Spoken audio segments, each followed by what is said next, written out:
যে গতকাল যে নাহিদ ভাই সাথে একটা অনাকাঙ্ক্ষিত ঘটনা ঘটছে, ওই অনাকাঙ্ক্ষিত ঘটনার মাঝখানে যদি কেউ নাহিদ ভাইকে একটা গুলি চালিয়ে দিত, তাইলে আজকে মুভমেন্টটা কই দাঁড়াইতো? আজকে কয়েক লাখ লোক এসে রাস্তায় দাঁড়ায় যেত এবং এই সরকারের পদত্যাগ চাইতো, এবং যে সরকারকে তারা রক্ত দিয়ে বসাইছে সেই সরকারেরই পদত্যাগ চাইতো।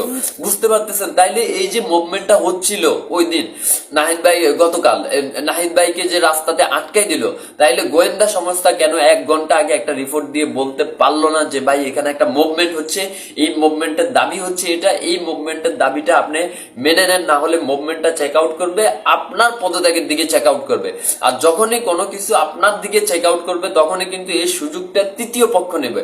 সুতরাং আমাদের যারা ডিজিএফআই প্রধান রয়েছে, আমাদের যারা গোয়েন্দা প্রধান রয়েছে, আমি মনে করি এই বেয়াদব গুলা কোনো কাজ করতেছে না, এদেরকে লাথি মেরে বের করে দেওয়া উচিত, এদেরকে লাথি মেরে বের করে দেওয়া উচিত।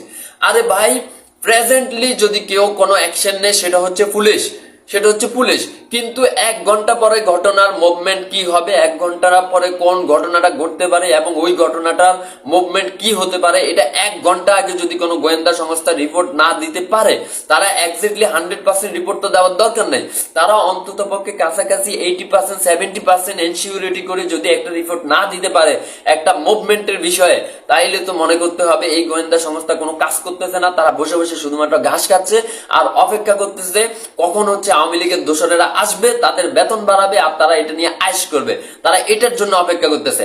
আমি নাহিদ ভাই আপনাকে বলছি, নাহিদ ভাই, আমাদের গোয়েন্দা সংস্থা, এই সরকার যদি ব্যর্থ হয় শুধুমাত্র গোয়েন্দা সংস্থার জন্য ব্যর্থ হবে, এই গোয়েন্দা সংস্থা কোনো কাজ করতেছে না।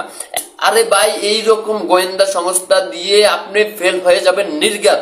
আপনি যদি এই মাসের মধ্যে সবগুলা গোয়েন্দা সংস্থার লোকগুলাকে যদি থাপড়াইয়া আপনি যদি মন্ত্রণালয় থেকে বের না করে দেন, আপনি শিওর থাকেন এই মাসের মধ্যে এই সরকার ফেল করবে। আর যদি এই সরকার ফেল করে, ভাই, কল্লাটা তো আগে আমার যাবে, ওই শালা গোয়েন্দা সংস্থার যাবে না, মাথাটা তো আগে আমার যাবে, সেজন্য আমার টেনশন আছে। বুঝেন না কেন ভাই? এটাই আপনাদেরকে বুঝাইতে চাইতেছি।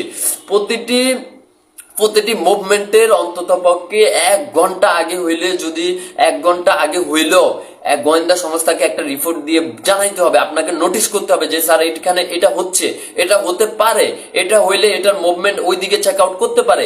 এই যে অগ্রিম রিপোর্ট দেওয়াটাই হচ্ছে গোয়েন্দা সংস্থার কাজ। অন্যথায় গোয়েন্দা সংস্থার কাজটা কি ভাই? আমাকে একটু বুঝাই বলবেন। আমি মূর্খ মানুষ, আমি বুঝি না, আপনারা দয়া করে আমাকে একটু বুঝাই বলবেন।